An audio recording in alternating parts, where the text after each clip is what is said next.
All right. Welcome to another episode of Behind the Visual, a podcast where I interview all those people responsible for creating the images and videos you see out in your world every single day. I am your host, lifestyle and advertising photographer Mark Hansen. And today my guest is freelance photo agent and consultant Maria Avitabile. Maria has a lot of experience in this business, and she has some great insights as to what photographers need to know, what photographers need to do. She talks about her time working with photographer Mark Seliger and all the things she learned. It's a really great conversation. I hope you guys enjoy it as much as I did. So stay tuned and also listen to the end. She'll tell you about getting trapped in an elevator with no phone. And look forward to what you guys think about this one. This is really fun.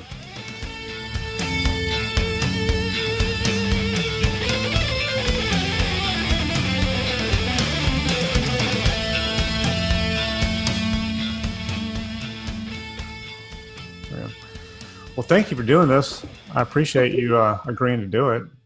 That's very I love cool. it. Thank you. It's nice to finally see you face to face. Yes, I know. Yeah, we kind of chatted a little bit back and forth in DM, but never actually saw each other. So this is pretty cool. Yeah, it is cool. You know, we've known each other for a long time. I think the both of us being in the industry so long, a lot of us, we all know each other. If we haven't seen each other, it's just this feeling of familiarity that we all have with one another. Yeah, exactly. Well, tell you what, let's get started. Why don't you tell me how you got into this whole thing? How you became a photo consultant and agent and all that stuff. Well, it's a long story. I hope you have some time. Yeah, absolutely. Take your time. I started initially, I went to the School of Visual Arts and I was a graphic design advertising major. And I started by designing book covers, like coffee table books for Michael Friedman Publishing. And I got started through this one photographer there. I'll never forget his name, Christopher Bain. He inspired me when it came to photography. He was the head photo editor there. And we used to get these boxes, and I'm going to date myself, with like 4x5 chrome, 8x10. So we get like the actual book with the galleys, and we'd have to read the book. And Christopher would do the main edit, and then I would edit down from there. And I was picking out these photos, like, God, you've got a really good eye for photography. You should think about, going into it, taking some classes. So I started doing that. And I remember my first critique. I was so nervous. I felt like I was going to throw up. I just kept thinking, oh my God, please, like my work. Because it was the first time I ever used a camera, the first time I ever processed my own film. The film was a little thin that I processed. I didn't do it that entirely correct. Yeah. And I remember my teacher, her name was Beverly, and she came across my photo. She's like, who did this? Who did this photo? I'm like, oh, I have to admit I did this photo. I'm like, I did. She's like, this is great. Have you ever taken pictures before? I was like, no, never. She's like, quit your day job. Well, I did. I did that, and I left Michael Friedman Publishing, and I ended up interning for Mark Seliger. I took a really? Yeah. Wow. It was interesting. It was like my first, I don't want to say real, well, it's my first real job in photography, actually. I remember interning there, and I met him through another teacher of mine, through his studio manager initially. And I remember interning, and it was such grunt work. I mean, really, like, it wasn't even like 9 to 5. It was like 9 till whenever you were finished, basically. Oh, wow. And I remember I was thinking, oh my God, this is such an experience. And I thought, wow, I'd really love to work here full time. And Mark has this bigger than life personality. He came off of his elbow, like, do you want to work here full time? Like, yes, I'll do it. But then you get into the whole business of the photography. So I was basically his personal assistant, and I did a lot of production, and I kind of filled in wherever need be. I used to work in his archive and take care of that, or he'd call me in on weekends. I'll never forget, he called me early in the morning. I live out in Staten Island, and he'd go, Maria, can you come in? You want to help me photo edit? Sure. And then you start learning the business of photography. Yeah. What he did was so amazing. I think my love of photography really started happening more and more when I worked with him, because it was about the conceptualization of photography. And I remember whenever he'd have a shoot, we'd do research through movies and videos. And I remember going down to Kim's Videos to get a stack of movies, and he'd go through them frame by frame to be inspired to shoot his subjects, basically. So there was that. And the whole business side of knowing it's not about taking pretty pictures. It's not like, oh, I'm going to be an artist. No, it's a business, Yeah. basically. And that's where I learned the business. I remember he had 2 photo agents, and I thought to myself, wow, they do amazing work, but I would never want to be a rep. Okay. I always thought I'd want to go into production because I thought, oh my God, reps, you see the atypical reps, they've got their suits on and they're slick and like, oh, well, he doesn't get out of bed for $5,000 until he gets like $5,000 a day kind of thing, Right. And the more I started working in production, I said, producing, that's the way to go. And I remember leaving Marks because when I was at Marks, I thought, oh my God, this is so much. I stayed with for a year and a half, basically. And it was a lot of running around and your life did not belong to you. And I thought, geez, I really want to change. What could I possibly do at this point? So I thought production. Now, resources. Did you assist on shoots with him or were you just studio? It was like a third assistant kind of running film to the lab. All right, get the clip test, run it down, wait, you're at the go. And it's like, okay, gotta go back and all right, it looks great. Go, run down the film. But he was teaching me certain things, but it was more like he really relied on his first and his second assistant. So it's like, I don't like to use the term gopher, but I was like a runner, basically. Right. Kind of stuff. So basically what had happened in turning towards production, I liked the detail of it and getting caught in the world of having to find something that was something that you couldn't find, because when you worked for Mark, you couldn't say, I can't find it, because you had to make it happen. If you wanted a pink elephant in a tutu, we found a pink elephant in a tutu, basically. That's impressive. So, that's a good thing. If you can make it happen. Yeah. It's true. That's it. Make it happen. And then we'll go back to that make it happen kind of phrase, because as I was leaving, I thought, okay, production would be the way to go. But resources then weren't like they are now, where you can find production companies or repping houses. And I remember going through the want ads of the New York Times. Oh, yeah. And see, I know it's pretty dated kind of thing now, but seeing something about a producer, and it was at this place called Saba Press. And I was like, wow, this seems pretty interesting. I'll send my resume in.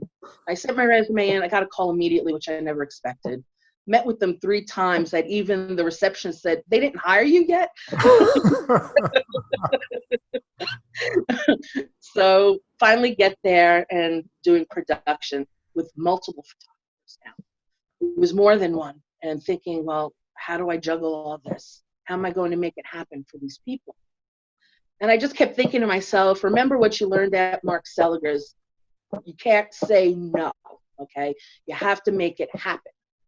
But okay, I can do this. So I started producing with the photographers. Things were going really great. I was on top of my game and just remembered everything I ever learned at Mark Seliger's kind of came all together in this job, because there were times I was running his personal errands. I remember getting, the usual stuff that somebody would need on a daily level. And there were times I'd call my mother crying from a big crying, where's this going to get me in life? But then the light bulb went off one day at Saba Press. I went, I get it. This is it. That was like the boot camp. It was boot camp to being in our industry.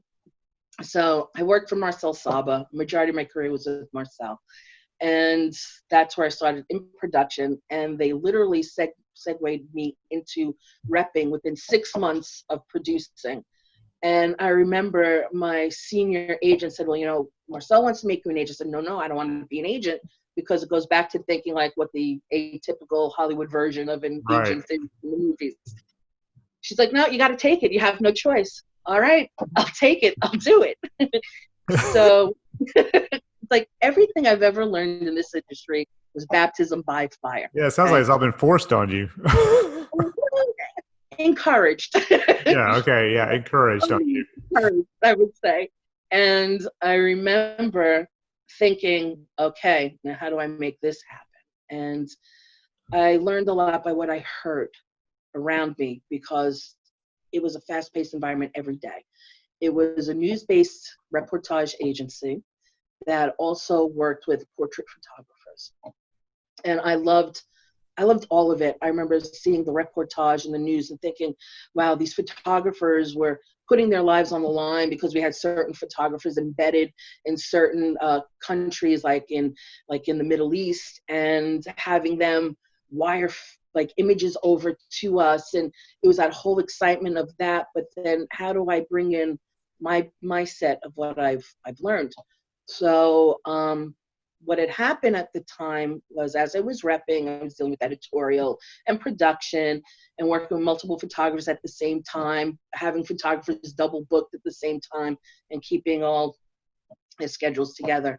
God, So you're then, stressing me out right now just hearing about it. Well, I would get stressed out in the mornings. I remember going to work and going, okay, all right, I got a full plate ahead of me. And it was like kind of like a fighter.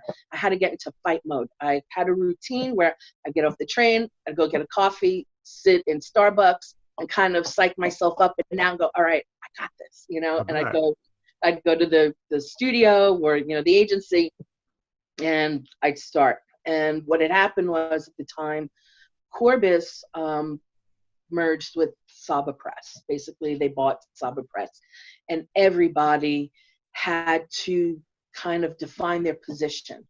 So they had to make me viable because they really didn't understand the idea of having an assistant rep and what that meant. So Marcel came up with the idea, why don't you start repping photographers in the music industry? Because that was the background that I came from, working with Marcel. Like, okay. And once again, I thought to myself, nobody showed me how to do this. How do I do it? Oh my God. You see your colleagues working, but the business is already established. They're working with established clients. I have to start this from the ground up. Where do I start? Okay. Nobody taught me, kind of just thrown into it. I'm like, all right, well, what did I do before? Everything goes back to Mark Seliger. So you start researching photographers that are out there. And I would look through magazines and look at photo credits. I mean, at the time, PDN really didn't exist online the way it did before. Right. So it was What going through. magazines were you checking? If you're looking for music, were you looking at Rolling Stone and Rolling Stone, Blender, XXL, Revolver, those kind of magazines. Some of like the edgier ones, right, where I knew I could pick up newer talent, and they'd be more agreeing to working with somebody who's just starting out as well, because they were just starting out. yeah, So I picked a handful of photographers, and it was the cold calling that we had to do. And I remember the book had a book where they had the names and addresses of the record companies and the creatives working. Like, okay, cold call it. That's what we're going to have to do. And it was lots of phone calls, lots of, hey, this is Maria from blah, blah, blah. And it's like, you have your whole phone like persona and shtick going. And then it's like, all right, I have to be more relaxed about this. yeah. Started pounding the pavement and going to record company to record company, and kind of just showing the portfolios, meeting with the people, getting to know them on a personal level, and realizing, wow, it's the personal touch of repping and treating them like friends. Bringing the photographers along on meetings, because there was one time I placed a bid for a job, and the only reason why we didn't get it was because the creative really didn't have a feeling of this photographer and was afraid to use him on a job, so he went with somebody he already knew. Yeah, it sounds about right. Yeah, it sounds about right indeed. So it was like, oh, these poor guys, what am I going to do? Because photographers get antsy, especially when they're just starting out. They think things happen right away, but we all know it takes time. And I felt the same way too, because I wanted to get those jobs in right away. I wanted to prove my worth, basically, at an agency. So I was just as antsy as they were. And I remember when we got our first job, it was such a feeling of accomplishment, and the budget was a pretty big budget. So, you're getting $10,000 for one shoot day, and you're a young photographer and a young agent. Like, this Oh is, yeah, absolutely. Yeah, it was an interesting time then. Who was the shoot for? Sorry? Who was the shoot for? Oh God, the shoots were for like Justin Stevens. He was a really big entertainment photographer at the time. Well, now he is, but at the time he just started out, and he was shooting a lot for Blender and all these record labels. And I had Rudy Archuleta, who we shot lots of advertorials with Rolling Stone, and we shot for Blender and Revolver and King Magazine. So Did you it get to was go interesting. along on these shoots and meet all the musicians and all that stuff? Well, sure. In the beginning, I didn't realize I could have done that Yeah. because Oh, nobody told me I could do right. it. So I've got to stay at the office, and I have to work it at the office because there were sometimes production would go awry. So, you had to kind of wing it quickly at the office because, laptops at the time weren't Right. really something that you brought to set or you really used readily. And then I had to run something down to one of Rudy's shoots here in New York. And I'm like, oh, okay, I'll go to stay a while. And I stayed for a majority of the shoot. And I would check in at the office to see if anything crazy was going on. And then I realized, oh, this is what it's all about. I have to, when I mean work the client, is basically get to know them, Hmm. know their likes, their dislikes, know them as a person, not just a way to make money for the photographer and the agency, Right. treating them like the way I would want to be treated. I treat my friends. And it was an interesting experience because you go to set and you see how that photographer works and see what their quirks are, their strengths, their weaknesses. How do I make them better? How do I make them stronger? How do I do that on a visual level? How do I do that on a technical level for them? And it all went back to my former training where, okay, now it was about the research and about what we wanted to do visually and how do I bring that out in the photographer creatively.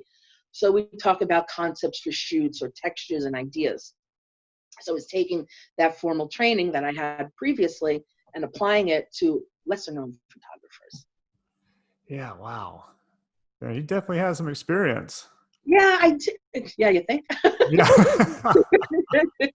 Everything I've ever done in my career, I've started from the ground up. So I can't say I really know what it's like to go into an agency and say, okay, here's your client list, make the phone calls, follow up. I had to make it happen yet again. So I worked with Marcel initially with Saba, and when they were bought over by Corbis, he, after a certain amount of time, he left and then started another, one of my former colleagues from there, she started an agency called J Group Photo at the time. And she called me, she wanted to work with me because she knew I could start things from the ground up. I'm like, ooh, I don't know, a startup, how's that going to work out? And I thought, you know what do I have to lose at this point? It was too corporate at Corbis, and we come from a very artist background. Corbis started becoming more about the numbers than the photography and the photographer, and they lost sight about what it was in our industry that made photography. They're a great business model. They're really great at what they do and pushing their stock and things of that nature, but that wasn't my thing because it was more of a personal connection. So we started J Group Photo, hit the ground running, did really great over there. There was a little change of plans with her. She decided not to do it anymore. I called Marcel for a reference because everything was kind of shutting down. And he's like, well, I just started this other agency, new agency. It was 6 months and I thought to myself, oh no, not again, not another new agency. I said, okay, we're back at this spot again. So I did a little research on him this time, and I love Marcel dearly. I've learned everything through the industry from him. I thought of him as a mentor, basically. And I remember thinking, I was calling a few magazine editors that I knew, like, oh, they're really doing some good stuff over there. I'm like, all right, I'll give it a shot. Let's do it at this point. I knew Marcel. I worked well with him, so there wasn't any hesitation in that area. So I get to Redux. We're doing editorial, doing great. And then editorial starts kind of dipping down. Photographers weren't booked twice a day. Things really changed after 9/11 in general. Work took a dip down in what everybody was making, and the work wasn't coming in. So I had to figure out, what am I going to do to bring in extra money for the photographers, because it was something that we spoke of in daily meetings. So I thought, hey, okay, how about advertising? Because at J Group Photo, they had an ad rep there, and I heard what they were doing and how they were doing it. I said, let's do advertising, Marcel. It's like, all right, because at one of his other agencies, they did it with Martin Scholler. So he thought, hey, look, I know what it's like to pound the pavement. I know the language somewhat. Let's do it. I said, okay. So I had to take a handful of photographers that were already on the existing roster.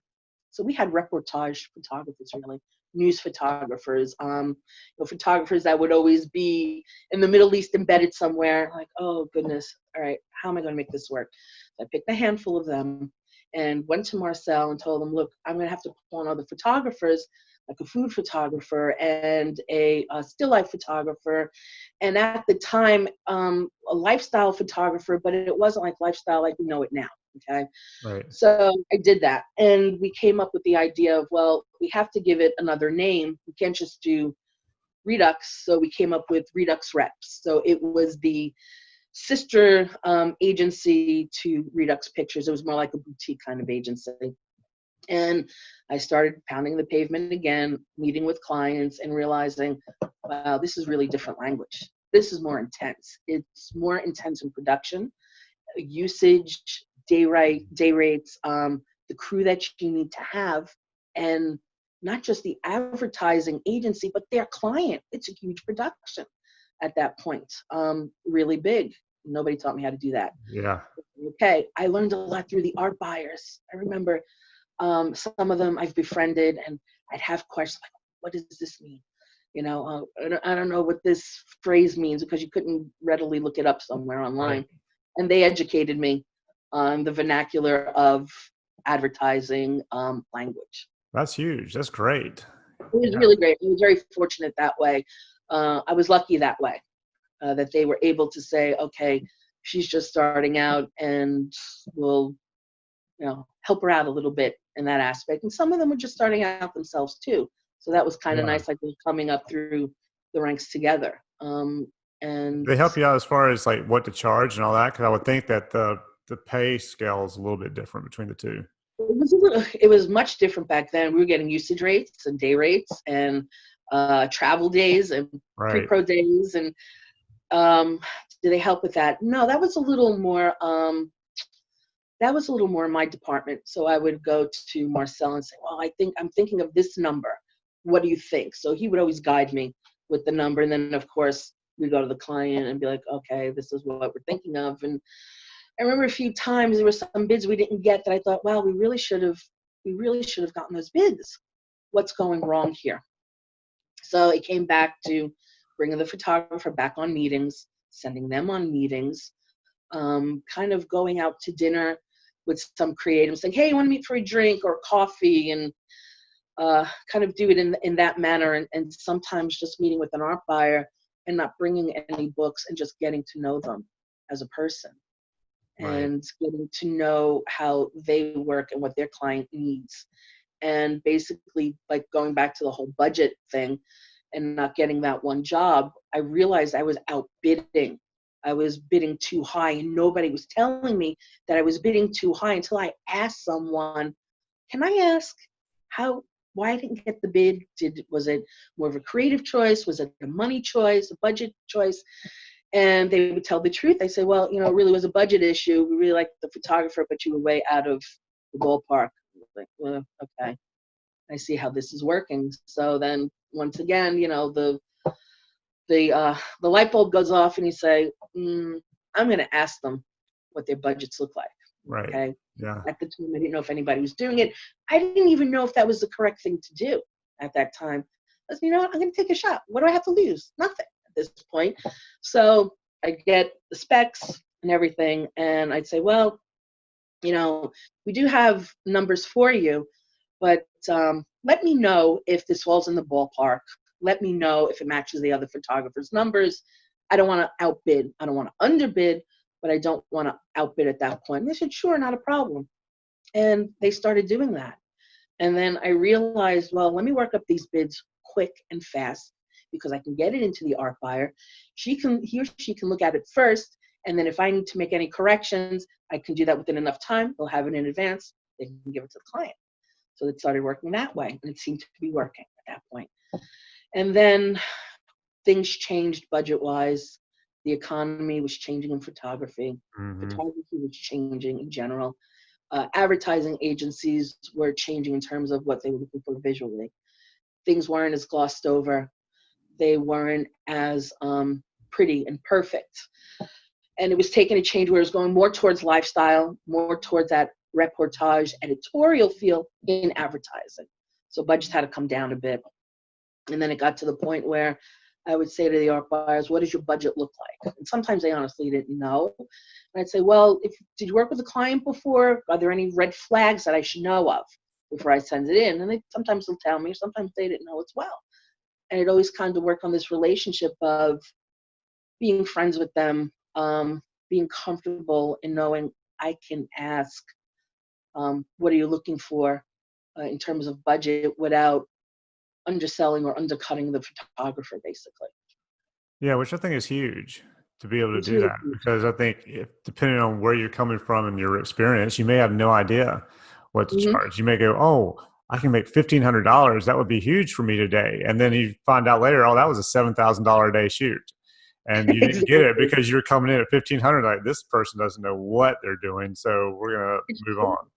It's true. I mean, the budgets we had in the beginning, oh goodness, we were making sometimes, depending on the agency and what we shot, it could have been anywhere from $8,000 to $10,000 a day, including usage fees, Yeah, including travel days. So sometimes the photographer's walking away 20 grand for one shoot. I was like, oh, this is great. This is wonderful. And then things started shifting again in advertising on a financial level. Clients, I guess, ad agencies and their clients, some clients didn't want to put too much money into the budget because maybe they didn't have the money. Maybe things changed for them. The client, maybe their product took a dip in sales, so now they're having to work with a smaller purse, so to speak. So now, how do we make that work now if we're not getting those big budgets? And sometimes I would ask, all right, what's the budget? Let me know what you need for me to work with. And sometimes we would work backwards in terms of, okay, these are the expenses, and then whatever's left over goes into usage and day rate. But we would still tell the art buyer, if we did get a certain budget, this isn't going to work because of the production value. And that's where we couldn't make compromises, basically. I mean, we would take a hit in day rate in usage, and sometimes at that point there was no usage. It was all combined within the day rate. yeah. So, okay, where do we take the hit as opposed, like, where are your losses, where are your gains? And we never wanted the production value to suffer. When you So, do an estimate now, do you roll the usage into the photographer's creative fee? Or yes, sometimes we have no choice. I mean, a majority of what I've been doing has been what we call a project fee, photographer's project fee. So we'll lump in the usage, the day rate, travel days are still separate. Sometimes we have to lump in the travel days with that, but it's more like a package deal now with what's going yeah, on. that's usually It's what I just, do as well. And I find it works to my advantage if they come back and want to license it, because then they don't know exactly what I was charging for usage, and I can go, well, I can, it's true. if they Uh, it's like, well, that was for 5 years. You guys need an extra two. Well, let's see. We'll figure that out per year, and and they don't. exactly. Very rarely do they ever question, like, hey, but wait, you didn't shoot this again. So It's true. No, and those are good instincts on your behalf because that's the way it really works, quite honestly. Then you start, doing the breakdown. Okay, well, we're going to use for X amount of years, and you figure out how many images they need, and then you do the kind of like the math on it. All right, this is good. We can submit this in and see what they think. yeah, yeah. So when did you start doing the whole freelance consulting thing, all that stuff, like what you're doing now? A few years ago, well, really more like within the last 2 years. Unfortunately, my mom got sick, so I needed to be able to have a free schedule to kind of not work all those hours that I normally work. I mean, there were times I was going to work at 9, staying till 8, working from home. So I Oh needed something a yeah, little more flexible at the time. And it seemed to work, at the time. And in doing that and being able to kind of pick and choose who I was working with because photographers, I could work with if you think of in terms of clients, we have all kinds of photographers saying, well, I'd like to work with you. I want to be a photographer. But there were times you get photographers that you knew in your heart couldn't do it commercially. Yeah. And how do you tell them you can't do something? You can't tell them you can't do it. So I would realize, look, I'm going to have to help them in a different way. I'm going to help them with their image, change their image so they can become viable in the photo industry. And it was going back to that whole initial training that I had with the conceptualization and talking to the photographer and saying, listen, you need to shoot some new work for your book. This isn't going to work at all.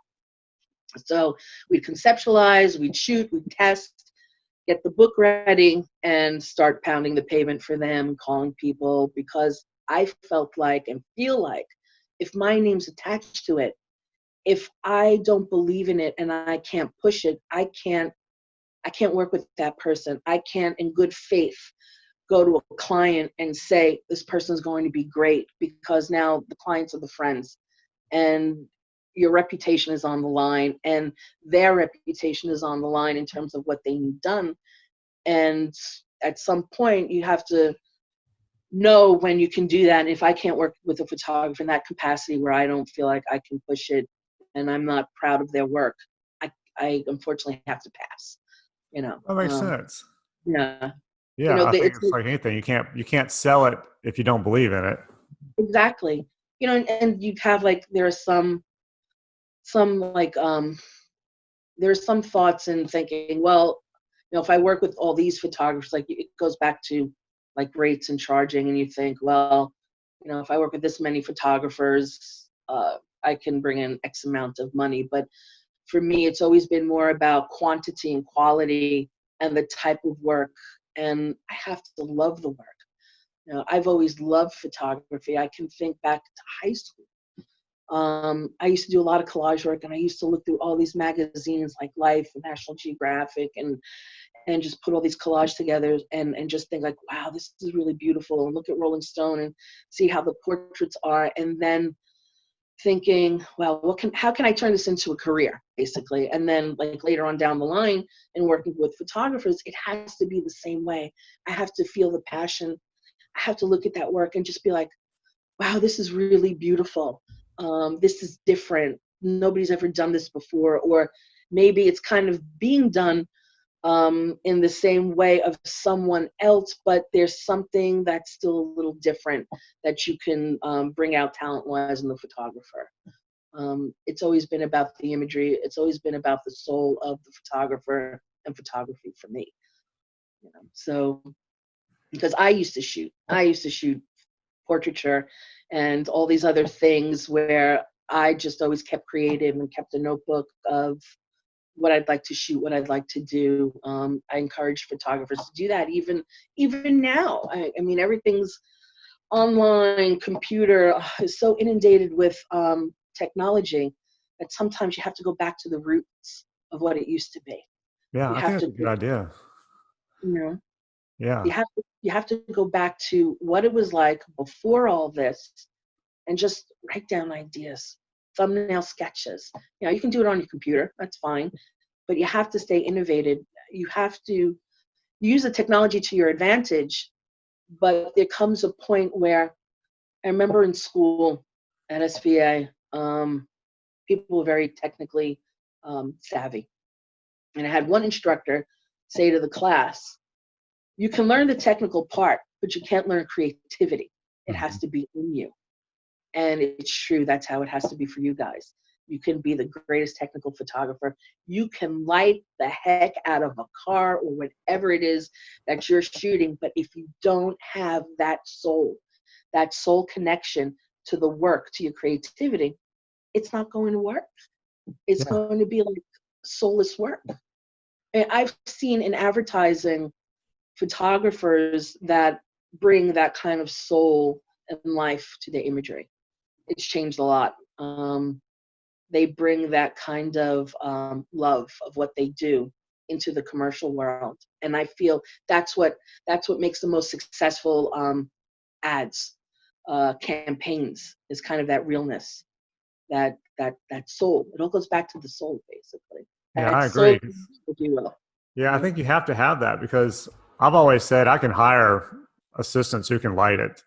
You know, Mm-hmm. if I don't know how to light it or light it perfectly, I can hire somebody who can do all that for me. It all still is going to come down to how I see it, how I feel about it, what I can put into that image, as opposed to just, oh, it's lit really well, Right. you know, and then you just shoot it and don't think anything about it, and you can tell it, you know.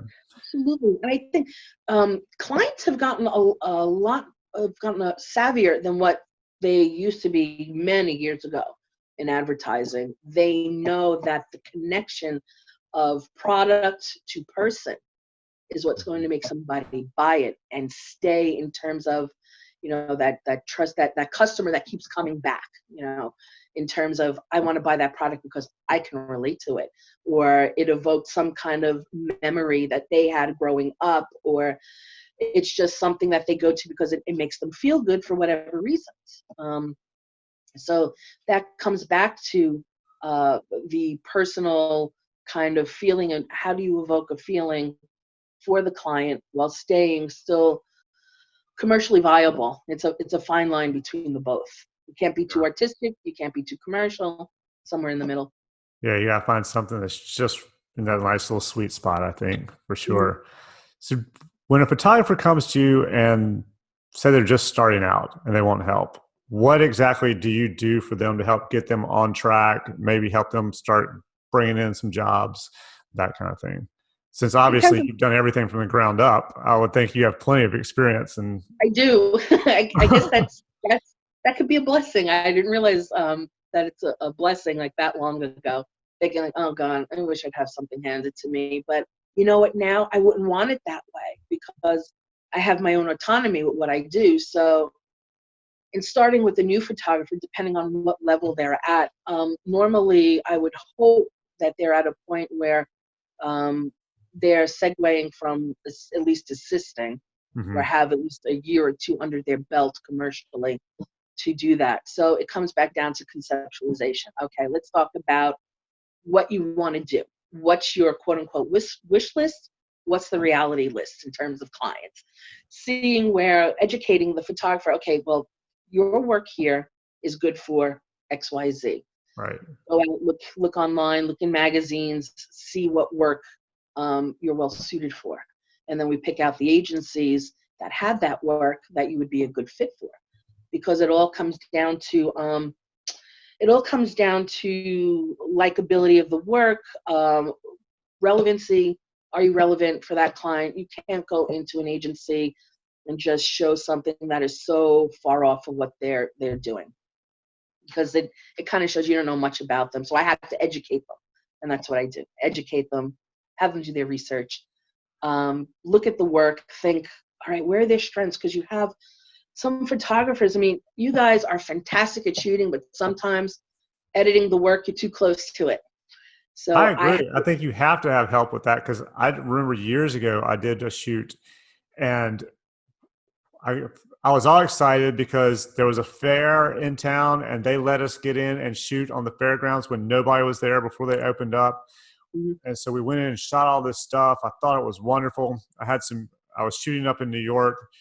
So I brought it with me and I went and had dinner with one of the art directors or photo buyers or whatever it was from Macy's. I can't remember what his title was at the time.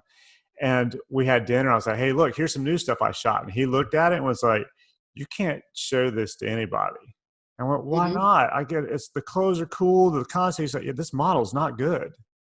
And mhm, it was some model the agency had just gotten and wanted to shoot. And I wasn't thinking, and I was young and said, okay. And he's like, yeah, you can't use any of these. But to me, all I was thinking was, it's lit cool. The clothes are cool. The horses and the, from this carousel and all this, it all works together. It's really cool. But mhm. then I went back and looked at it after he said it, and I looked at the model, and I was like, okay, Yeah, he's sure. right. Yeah, I can't show it to anybody. So I think it's great to have someone like you that can help you edit that because Thank as a you. photographer, it's tough. It is tough, and I have that photography background, and I did shoot. I didn't shoot professionally, but I understand how you have to have a certain style. It's like a thumbprint.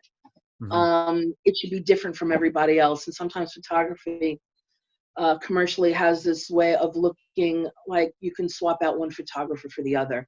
And it's teaching the photographer, seeing a pattern within your book creatively and seeing, well, this style is strong. And sometimes they may think it doesn't work commercially because they think, oh, it has to look commercial.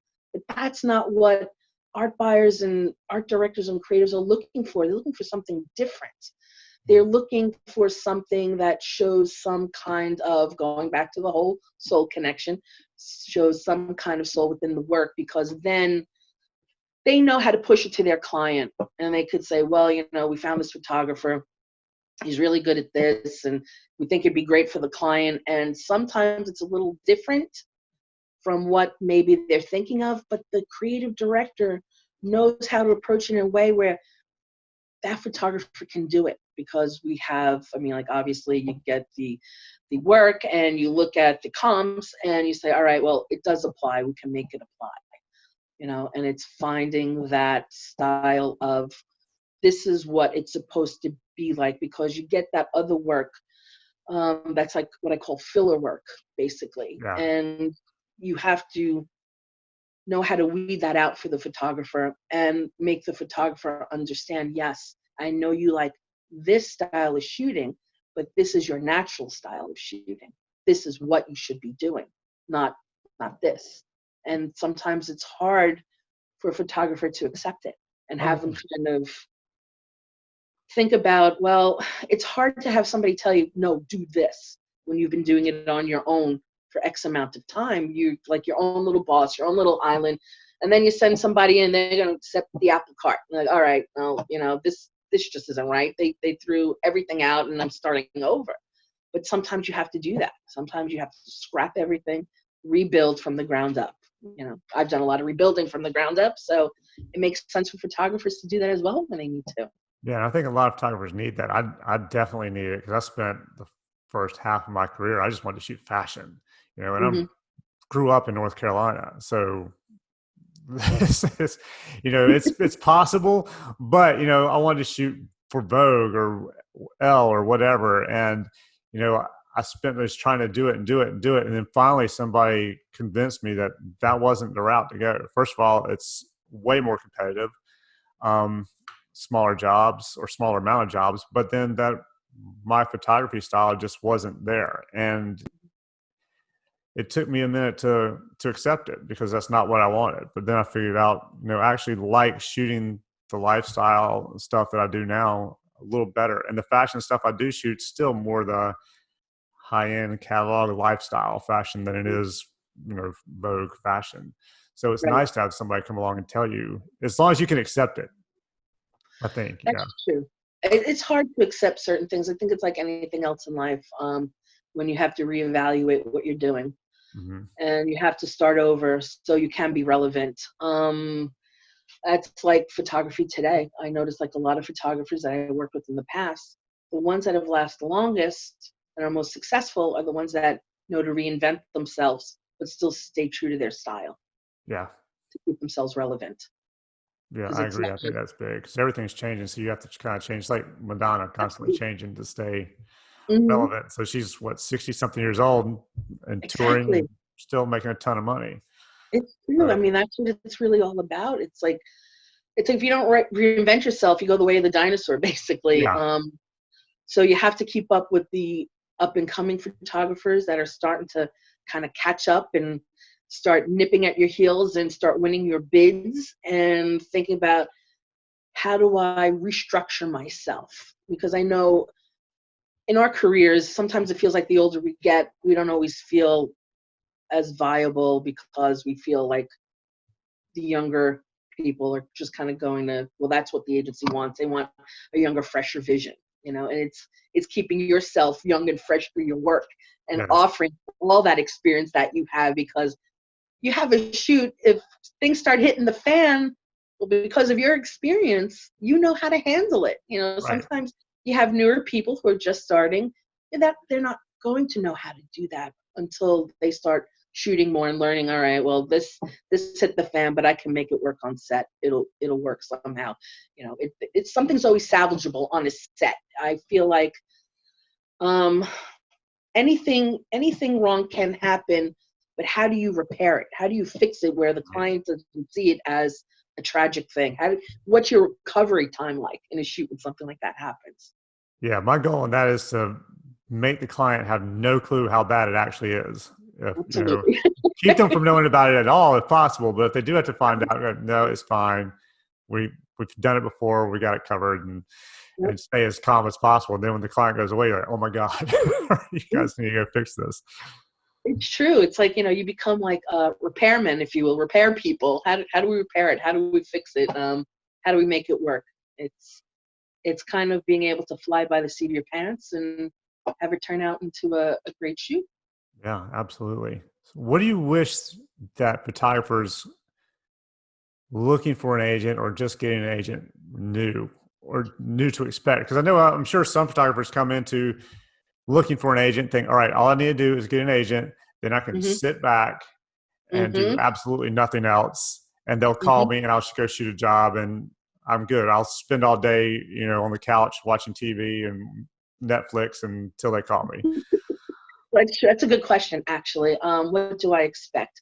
I expect someone to come in with an open mind and heart, come in with fresh ideas, be able to accept criticism. Criticism's not easy to accept. Hey, look, as an agent, we get criticized too at times. So I get it from both sides. They have to realize that when you have an agent, the jobs aren't going to come flooding in because they have to do the groundwork too.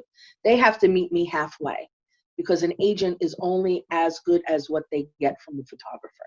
So if you're going to give me promo pieces, you're going to redo your website or your portfolio, come in with the list of, hey, let's work on this. And I'll come with the list and say, hey, this is what you should be working on. It's all collaboration. It's like a marriage, basically. You have to give, I'd say, oh, it's 50-50, but it's more like 100 and 100 because with the way things are now, I can't push with something I don't have, basically. Right. That's the hard part. And them knowing, too, that if they're not happy with the way something is going, they have to speak up. We're not mind readers. You have some people where they think they put on this happy face. Yeah, it's going great. It's going well. And then you find out they're not happy. It's like, why didn't you come to me? I'm the person you should come to first. It has to be a symbiotic, open relationship in terms of communication. The way I would say to a photographer, look, I'm really not happy with the way this is going. We need to fix this. Otherwise, maybe we're not the right fit. And that does happen. You get some really great photographers who are great visually. They're great people. But for whatever reasons, the connection's not the connection. Yeah. Yeah, I understand that completely. Mm-hmm. Do you think that source books are still working? Are they still working? That's a good question. Do you think it's worth the cash for that amount of money to put, say, go into workbook and some other source books or Photo Politico or something like that? I think things like found folios work. Okay. I think if you're just starting out and you go to like Boulevard Artists and you're really younger and fresher, things like that are great vehicles because you get to pay X amount of money to meet X amount of people and you're getting that exposure right away. But having to email somebody saying, can you look at my portfolio? Do you have the time for a meeting? It's right there. It's very accessible. So I think those are good things. But I feel when you're at a certain point in your career, it's more maintenance. It's more of the photographer being more hands-on and making those personal connections, saying, I'm going to meet with this art buyer. I'm going to meet with this creative. We're going to go out for coffee or dinner and a drink. And we're just going to chat. We're going to talk about art because you're all at a certain point where, do you need those source books? You need to do more of your own promotion. You need to be more active in terms of getting your work out there in a way where you already have the connections, you already have the capability of knowing this is what I need to do. I mean, does it hurt to go on Found folio, no. It's more exposure. I would say yes, put the money into something like that, because it's always good to have people looking at your work in multiple places. Visibility. It's all about visibility. Right. The more Yeah. visibility you have, the better it is. So maybe you have to pick and choose where you spend your money, and pick wisely and say, well, this would be a better form for me than that. So do the workbooks work?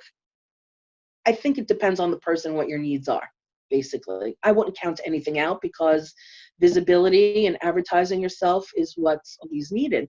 So you have to really pick and choose what you want to spend your money at. You can't be this photographer goes, well, I'm not going to do that and I'm going to get the work. It doesn't work that way anymore. It Yeah. just doesn't. Yeah. I have a friend who thinks he can just shoot it and put it on his website and everybody's going to come running. But unfortunately, they don't. Do you help the photographers get the art producers info and make those phone Absolutely. calls and all that kind of stuff? Absolutely, yes. I basically, what I do is I take the same job that I've done at an agency and I apply it for the photographer. So yes, like what I'll do is I'll email art buyers or creative directors, and I always copy the photographer on the email, whether it's a blind copy or right up there to see it. There's all this kind of communication terms of, here, this is what I'm doing, this is what you're going to have. It's a very transparent what I do. I have to keep that open, because you know what? Maybe the job is only for X amount of time that I'm working with the photographer, and they need that information. There's no use in holding it back, especially Right. if the client liked it. They like the photographer and say, hey, would you mind if they send you an email from time to time? They need to have it. So yeah, I share it. Everything I've ever done has been shared. Even working in an agency, there wasn't like a secret list that we kept, or like, no, these are our clients, and it doesn't work. You can't do that. I do that. It doesn't work that way.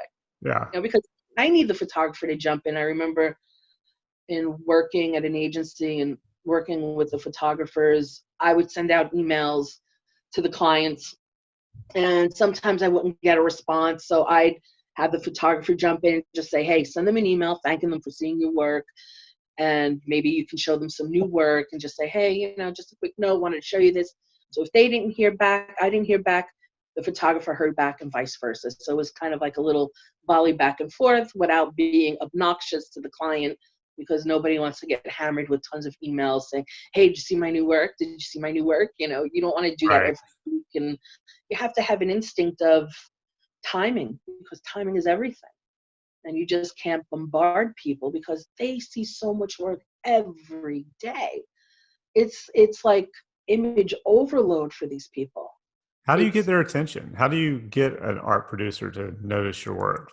Do you have any secret for that, or is it just uh, or how do you get them to open an email or respond? Because it's gotten to the point. Well, I know that I'm sure they get so many, because I mhm, have a friend who's creative director, and he was talking about he had a stack of mhm. promos, that would come in, and he would just like huge thing of just all these mailers, and I'm sure it's worse with emails.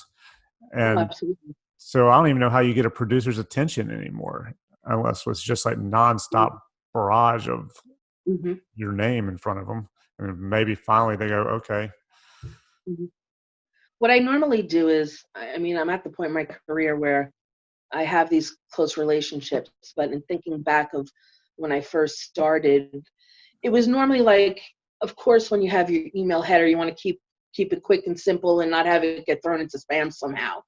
yeah, And it would be like, photographer Mark Hansen, new work, and kind of send it out that way. And I'd pick up the phone and be like, hey, Amita, I just sent you a quick email, wanted to say hi, see how you're doing, take a peek. Mark has some new work. Let me know your thoughts. So it's kind of just like a little nice note to say, take a peek at the email. I know there's a ton of it, but maybe if I make that quick little, hey, how you doing? Because nobody really picks up the phone anymore. right, yeah, that's for It's sure. your email, and I guess we check our messages, but I kind of do it that way. And even with the photographer, I'll send something out, and we'd wait I'd say a few weeks or a month or so, and have them follow up, and they'll say, well, I know my agent Maria sent you an email. I just wanted you to check out another project I'm working on. Thanks for your time. And they would tell me, and sometimes I would wait to just say, hey, I know Mark sent this, take a look. So it's just that, God, you have to stand back. And I think I learned that in the beginning, because when I was at Saba, when I was at Saba, and we had our first like portfolio show kind of thing that I was a part of, I always used to walk around to girls, oh, what are you looking for? What do you think? Oh, I have this, I have that. And then I remember Marcel telling me, got to stand back a little bit. Let them look at the work. Let them enjoy it. Then you can always say, hey, what did you think? Is there anything that really interests you? Or I have something that you may be interested in. And it was always true. You don't want to hover over somebody. You don't want to bombard them. Sometimes they just want to look. Sometimes they don't know what they're there for until they see it. Yeah, I can see that. Mm-hmm. What about these awards, these photo contest awards? Mm-hmm. Do you think those are worth it? Say they're like I think a lot of them are like $50, $75, $100 entry fee, something like that. Yeah, it's a lot. That's a good question. It depends on the photographer. Yeah. I think if you do it in moderation, I think they work. I mean, things have changed so much now that it's more about the visibility again.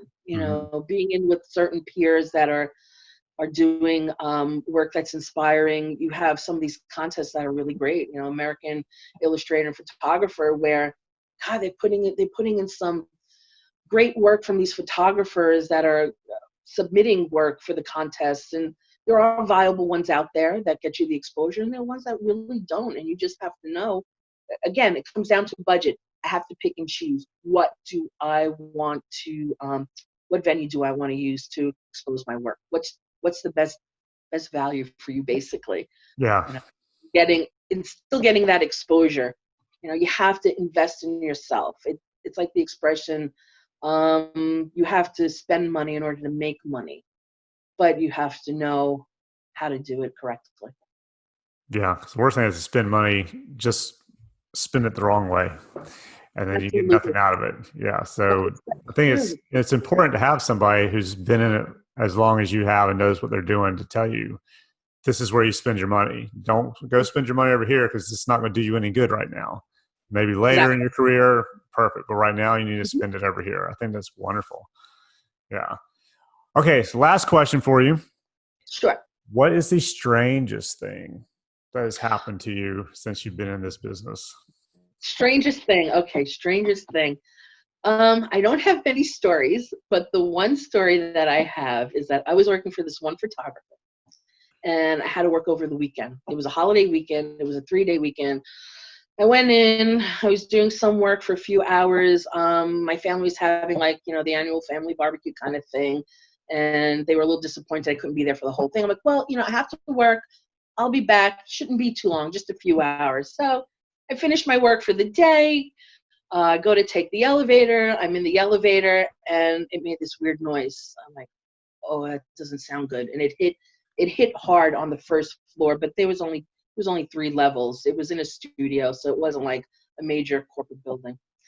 So we hit the ground floor. I hit the ground floor. I'm like, okay, that's not good. Something's wrong here. And the door's not opening up at that point. Did it just fall to the ground? It kind of took a dip down. It went quickly down with a big boom.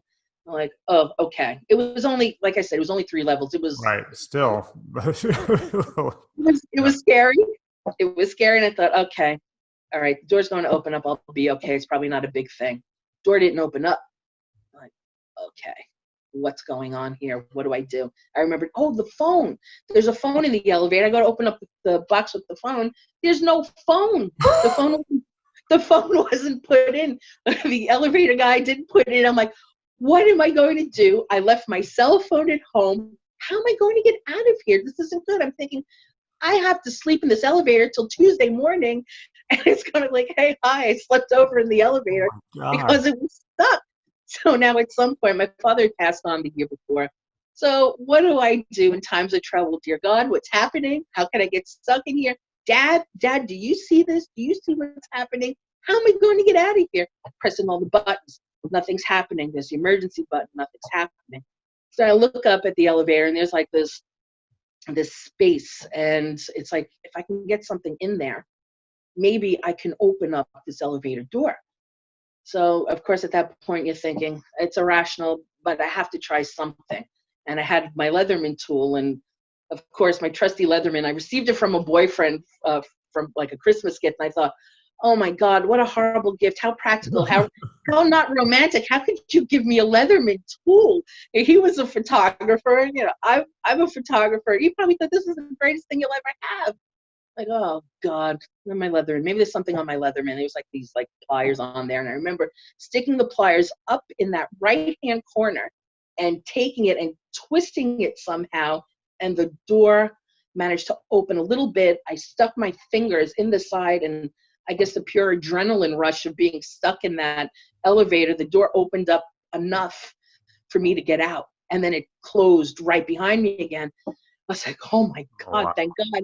And I remember, because I didn't have my cell phone, I ran to the payphone, I called the studio manager, told her what happened, like, look, this is what happened, you better get that elevator fixed.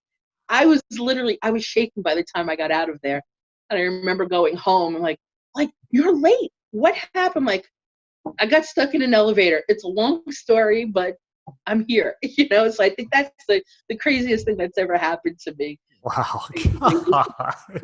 In this industry. So it's really not related to, oh, this job went this way or that way. It was more like I got stuck in an elevator kind of thing. Yeah. So Wow.